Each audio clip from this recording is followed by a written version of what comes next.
On Couples Day, I received a last-minute urgent request from a client to help feed her dog at her residence. The client's home is located in the same residential area as Zachary Yandon's and my marital home. Even the passcode to her home is very similar to ours, with the last 4 digits being Zachary's birthday. When I open the door, it feels as though I've walked into my own home. The furnishings in my client's home are surprisingly the same as the furnishings in my own home. Even the Etorian men's loafers placed at the doorway are the exact same pair as I bought for Zachary last month. I stand at the doorway hesitantly without entering the home. It's then that a golden retriever dashes out of one of the rooms and runs into my arms. The force is so strong that I stumble backward, hitting my back on the door. I know I'm not imagining things at all. It turns out the client's dog is Bingo, my fur baby who went missing 3 years ago. Chapter 1. My golden retriever, Bingo, had gone missing 3 years ago while on a morning run with Zachary Yandon.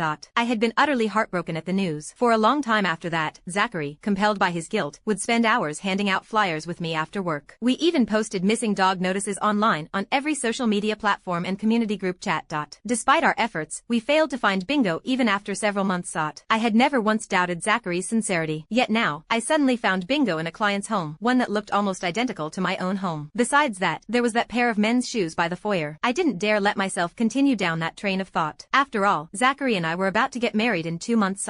Nonetheless, Bingo recognized me and wagged his tail madly. Gently biting down on the edge of my pants, he tugged me further inside the house. I slowly stepped into the house that was almost a clone of my own. Everywhere my eyes landed caused my heart to clench just a little tighter. On the countertop of the kitchen island were a pair of porcelain coffee mugs, the exact same ones Zachary and I had. An ash-gray cashmere cardigan was draped over the armrest of the living room couch, and when I got closer, the distinctive scent of Zachary's cologne drifted to my nose. I was absolutely certain that cardigan was the one I had thought was lost at the dry cleaners. I had been searching for it for ages. At the time, Zachary had comforted me, saying that I shouldn't feel guilty and that I could always just buy him a new one. As it turned out, it had simply been left at someone else's house. Not only that, but a huge photo hanging smack dab in the middle of the living room showed Zachary leaning down to passionately kiss another woman. The most painful thing of all? The watermark in the corner of the photo showed it had been taken on Valentine's Day, supposedly the day Zachary had been busy attending an academic conference. Then what about today? Zachary had left for work early in the morning and told me at noon that he had been sent to another city to assist with a surgery. Then, in the afternoon, I received a request from this client, who said that her boyfriend had decided to take her to a hot springs resort at the last minute to celebrate Couples Day. In other words, Zachary wasn't off in another city to assist with some surgery, he was enjoying the hot springs with the woman in this photo. Taking out my phone, I called the cardiac surgery ward at Salem Hospital.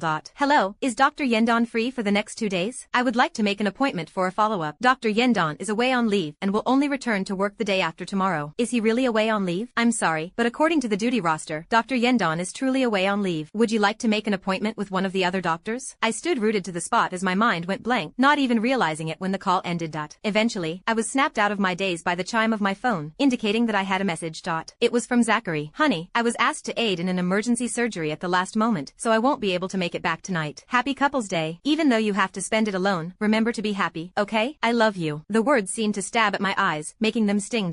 He was clearly using work as an excuse to spend the occasion with some other woman, yet here he was, still pretending to be loving. After giving it some thought, I realized that in the past 3 years since Bingo had gone missing, Zachary had claimed to have last-minute surgeries, academic conferences, or been sent to other cities for assistance countless times. It was very likely that most of those instances had been a ruse for him to go and cheat on me, and I had believed him all those times, never once suspecting anything. At that moment, I suddenly noticed a blinking red light in the corner of the living room, a security camera. Realization dawned on me. This wasn't a last-minute request from a client. This woman had clearly been a mistress for too long and had grown impatient. This was a declaration of war on me so that she could become Zachary's official wife. Chapter 2. I took Bingo home with me, as my many years as a vet told me that there was something very off with him.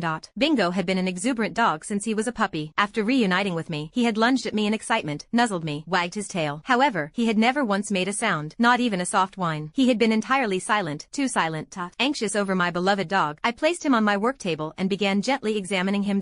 His teeth were yellow and covered in plaque, while his gums were pale and colorless. Besides that, his fur was a dry, knotted mess that came off in clumps when I ran my fingers through it. Clearly, Bingo hadn't received even the most basic care. Taking a deep breath, I parted the long fur at the back of his neck and felt around his skin. Everywhere my fingers touched was uneven and rough, like scar tissue. Old and new, the jagged scars crisscrossed his entire neck. These were the scars left behind by prolonged and frequent use of a shock collar. The intensity of the electric currents running through these collars was meant to painlessly train a dog, but it was actually strong enough to make even a human's muscles seize up. Bingo's neck was densely covered in such injuries.